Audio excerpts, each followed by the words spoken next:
But Bo, I don't know if we're just lucky or if we actually planned it, but that is a perfect segue into, you hear people all the time share the concept, man, when you invest, here's a key tenet that you need to get right. Buy low, sell high. Yep. That sounds so easy. Sounds easy. It just, I mean, we had one of our early TikTok React videos. One of the biggest reactions we got was there's this couple, and bless their heart, but that's what they said. All you have to do is you buy here, you watch the visual, and then you sell it after it's gone up a little bit, and then that's it. You can quit your day job and do it. It sounds that simple that it does, but that's not the way we all, from an emotional standpoint, from a market cycle, from an economic, it just is not that easy unless you have something that forces your hand and triggers you to actually look at your winners and losers and rebalance. But so what's great about that, Brian, is that naturally leads to this next question, right?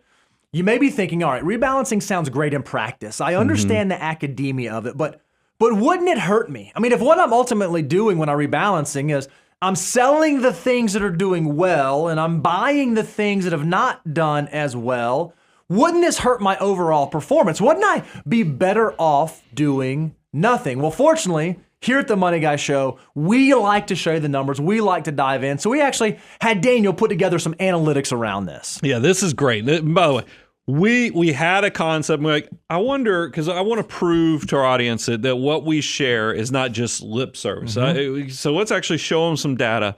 And when this illustration came back, we were like, man, this is why I love what we do for a living. So, Bo, I don't want to steal your thunder. Walk them through, because when I first saw this chart, I was like, man, those lines look so similar, but give them the full context. Yeah, so what we're looking at here, we're looking at two 60-40 portfolios. It started in the year 2000. We're looking back over the last 22 years of investing, and what you can see is that one of the portfolios, the dark line, is rebalanced annually. 60-40 taken back to 60-40 on an annual basis.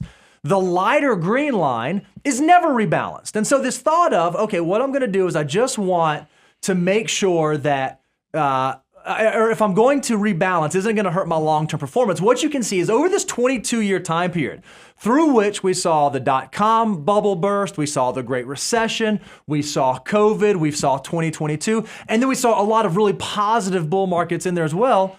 The overall difference isn't that huge, right? You look at a total return performance of 264% relative to 268% total return. And so you start thinking, is this a must do about nothing? Yeah, it seems like a lot of calories spent. The other thing I thought was interesting, because I know we have podcast listeners who don't get to see all of our visuals, is that if you when I look at this chart, I see, man, from the get-go, it looks like in most economic cycles, the never rebalancing underperformed rebalancing. So that's good. You're like, hey, I expend the calories, I'm making more money, I'm more active, that's a good thing.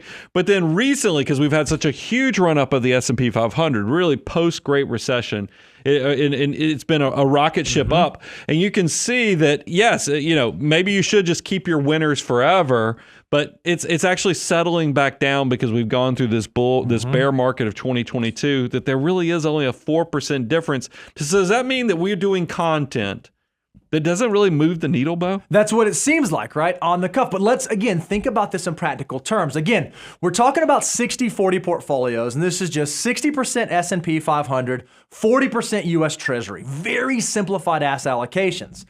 Well, let's think about two retirees. Let's think about Trina and Tina. And let's say that they retired in the year 2000 with $1 million invested, and they were going to target a 60-40 portfolio over their retirement life cycle.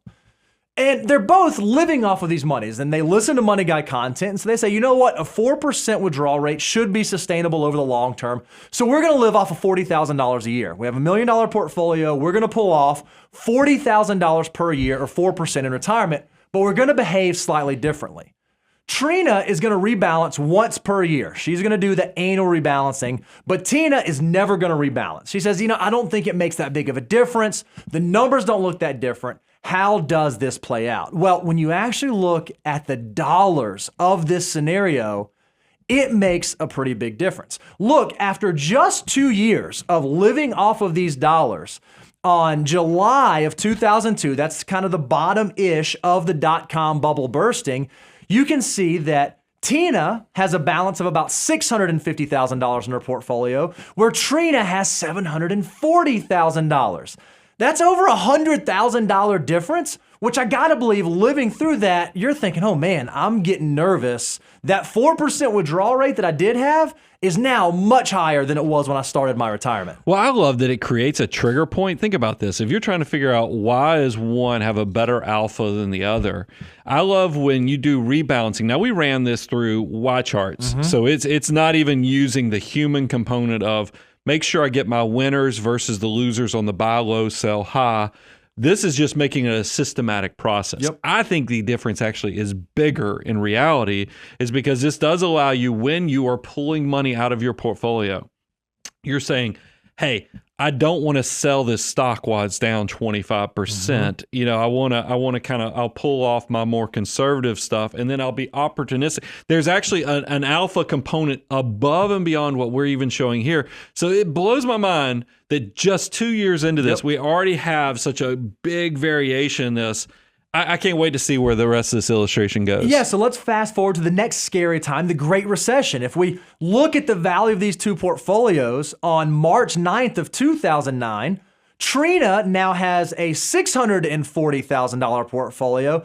Tina is only at about a $512,000 portfolio. Now remember, they're still pulling off $40,000 a year. So what was a 4% rate of withdrawal for Tina has now doubled to almost an 8% withdrawal rate.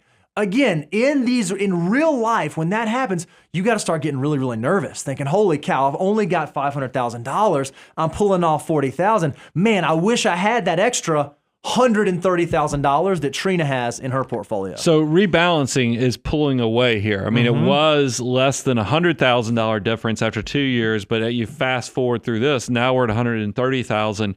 You can see you are being rewarded for pulling in this tool that makes you actually have action on settling out and rebalancing the portfolio. Now, that's powerful stuff. Now let's look at the end. Let's look all the way now as of end of last year, 12/31/2022. Tina's portfolio has grown. It's been a positive market. She has about $1.27 million inside of her portfolio. However, Trina, who is rebalancing annually, sticking to a system, taking advantage, making sure that her portfolio matches her goals, has a portfolio over $1.5 million. That's almost $250,000 difference just by rebalancing on an annual basis. Bringing this back to, we showed you that there's, if you put them next to each other, one rebalancing every year, one just absolutely doing nothing, letting the winners run. We saw there was only a 4% difference between the two. So that shows us, and this is taking the path that Bo was talking about, you don't get penalized for clipping some of those winners. I think a lot of people will say, man, because trees don't grow to heaven. Right. That's something, this is why this strategy works. You couple that with somebody who's pulling money out, and you can see this is dramatically different. And it's all back to your statement you said earlier. Small changes, small differences can have dramatic and big rewards for you in the future. This is why we tell people start saving young. This is why we tell you be active with your financial decisions, is because every small decision you make, you're stacking that with other small decisions. And then you get time, that component out there in the future. And we're like, whoa, these are two different paths. The same things happen with your friends and your family. They go, why does he or she have resources and I'm broke? It's because all these things are stacking on top of each other. Pay attention to these deep dives, because this can be something that's a skill set that will serve you well over the long term.